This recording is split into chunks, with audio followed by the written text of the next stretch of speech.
কি মাছ আছে তোমার কাছে? ইলিশ মাছ। আর কি মাছ? নানোর মাছ। 50 টাকা। সেটা আবার কি মাছ? ন্যানোর মাছটা কি? নানোর মাছ হয়নি এখনো। দেখি দাও, ইলিশ মাছ দাও। কত করে? এই নাও, 50 টাকা। 50 টাকা? 200 টাকা কিলো। ক- কত চলে যাও। কত টাকা কিলো? 200 টাকা কিলো।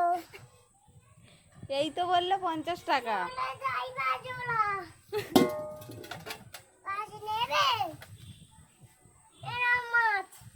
চলে যাই আবার। তা টাকা নেবে না তুমি? টাকা নেবো তো, আসছি তো। কখন টাকা নেবে? আসছি তো মাজোলা। টাকা দাও। নাও। দাও। খুঁজো নাও। খুঁজো। ঠিক আছে। করবে